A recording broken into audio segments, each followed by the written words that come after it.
What's going on, guys? How are you doing? My name is MrGamblerJ and welcome to my gaming channel. Today the first thing you'll notice is that this is not a Call of Duty video. This is in fact F1 2012 gameplay, and I'm going to be talking about F1 2013. Please stick with it, just see if you like it. Let me know in the comments down below. If you like F1, then I'm sure you will like it, and that's great.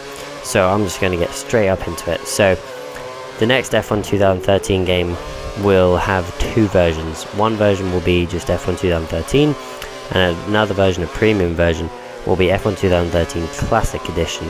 Now in the normal version, you'll get to be able to play 1980 using 5 different 1980s cars.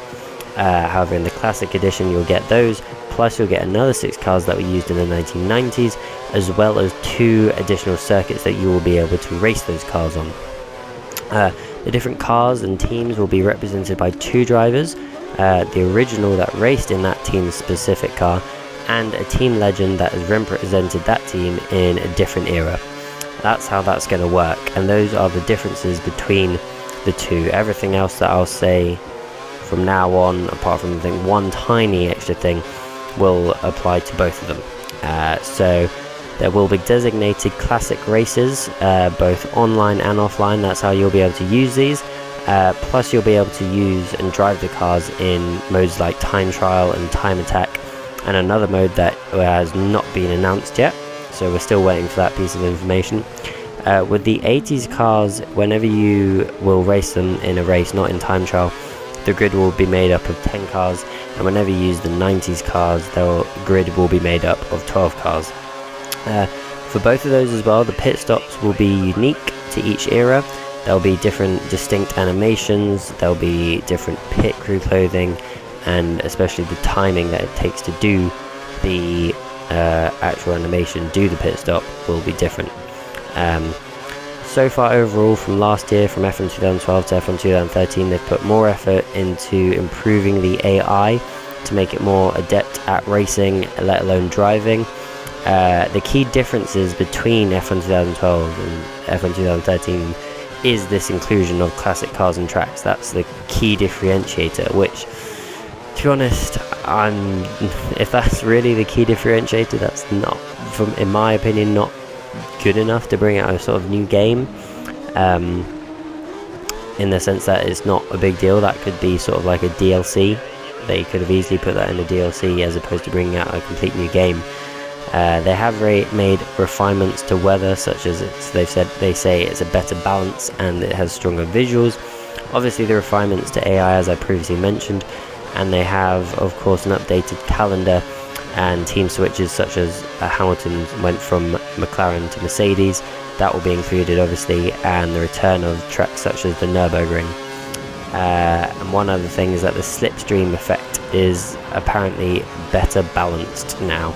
So we'll just have to wait and find out as to what they exactly mean by that. Finally, we have in-game saves.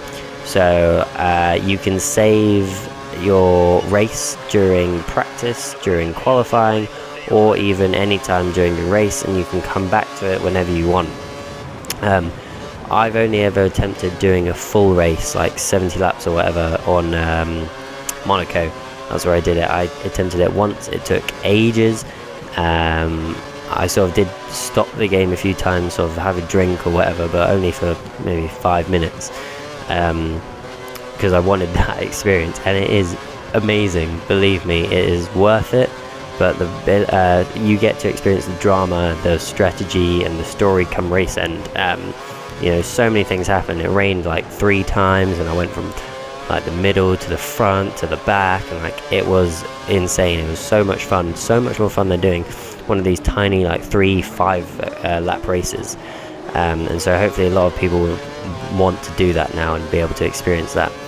And finally, the last thing I'm going to talk about is Grand Prix mode makes a return, which means you can pick any driver and play out a full season calendar, or you can actually customize the calendar to your liking, so you can basically make one. But that's all I've got time for this video. I will be bringing out hopefully similar other F1 2012 videos in the near future. Obviously this channel will still remain primarily Call of Duty, and I need to bring out another video soon about the Call of Duty multiplayer reveal that happened. But anyway, if you like this, please give it a like. Really, please do comment down below, let me know what you thought. It always helps me out. I love to know what you guys think. Even if you think it's crap, tell me it's crap. If you think it's great, tell me it's great. And if you're new and you want to keep up to date with my other videos, just subscribe. And thanks very much. See you soon. Bye.